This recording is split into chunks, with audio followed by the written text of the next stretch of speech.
किसी गरीब ने रुई अलग करने का काम किया होगा, किसी गरीब ने धागा बनाया होगा, किसी मजदूर ने मिल में काम करते हुए ताने बाने लगा करके कपड़ा बनाया होगा, किसी गरीब ने अपने शरीर के रंग की परवाह किए बिना उस कपड़े को रंग से रंगा होगा। कभी किसी दर्जी ने उसको काट छांट करके आपके लिए योग्य हो ऐसा कपड़ा बनाया होगा। किसी गरीब विधवा मां ने अपनी जवान बेटी के हाथ पीले करने के लिए, शादी करवाने के लिए रात रात जाग करके उन कपड़ों पर काज और बटन का काम किया होगा। रात को सुई भोंकने के कारण उसकी उंगलियों में से लहू टपकता होगा, लेकिन बच्ची की शादी करवाने के लिए वो रात रात काज बटन कर करके बाजार में पहुंचती होगी। कोई धोबी उसको प्रेस करता होगा। किसी बाजार में गरीबी के कारण रोजी रोटी कमाने के लिए निकला हुआ कोई बेटा या बेटी स्टॉल पर खड़े होकर के माल बेचते होंगे। कितने कितने लोगों का परिश्रम हुआ होगा, तब आपके सीने पर कोई शर्ट शोभा देता होगा, आपके शरीर पर कोई साड़ी दिखती होगी। समाज में कितने कितने लोगों का बलिदान होगा, त्याग होगा, तपस्या होगी, पुरुषार्थ होगा, परिश्रम होगा, तब जाकर के होता होगा।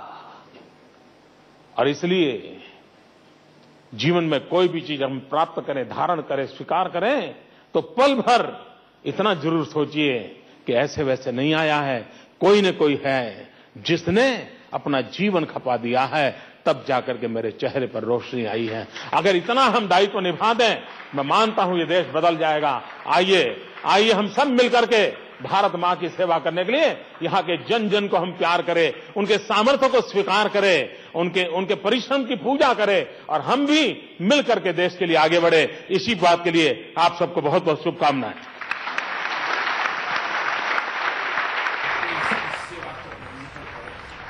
चलिए, तो इस तरह से मोदी का प्रवचन खत्म हुआ। प्रवचन इसलिए क्योंकि खुद मोदी ने आज इसे प्रवचन का नाम दिया। उन्होंने कहा कि आज मैं कोई राजनीतिक भाषण देने नहीं जा रहा हूं, बल्कि आज मैं जो बोलूंगा उसे आप प्रवचन के तौर पर लें। गुजरात की उन्होंने बात की, महिलाओं पर केंद्रित रहे, महिलाओं के ही कार्यक्रम में आए थे तो महिलाओं पर केंद्रित रहे, और साथ ही मोदी ने कुल मिलाकर के अगर कोई राजनीतिक बात कही तो वो पूछे गए एक सवाल के जवाब में कही। पूछा गया था सवाल कि महिलाओं के रिजर्वेशन पर उनका क्या मत है, अगर वो केंद्र में आते हैं तो उनकी उस पर क्या एक्शन होगा, क्या कदम होगा।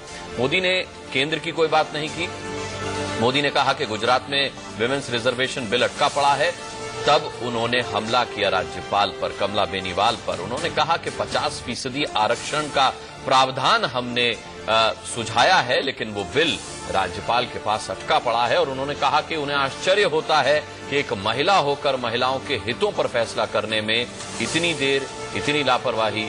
ये मोदी ने एक तरीके से आप देखें तो अगर कुछ पॉलिटिकल कहा तो ये कहा। इसके अलावा मोदी ने एक बात और कही कि वो जो गुजरात में गड्ढे रहे हैं, पिछले शासन करने वालों के किए हुए गड्ढे जो वो भर रहे हैं, इसी से गुजरात में इतना आनंद है, तो जब वहां पर निर्माण होगा विकास का तो फिर क्या रंग होगा गुजरात का। ये दो उनके पॉलिटिकल स्टेटमेंट समझे जा सकते हैं। इसके अलावा उन्होंने कोई बात ऐसी नहीं कही जिस पर कांग्रेस उन पर पलटवार करे। हिलाल नकवी हमारे साथ जुड़े हुए हैं। हिलाल साहब, कैसा लगा प्रवचन आपको मोदी साहब का?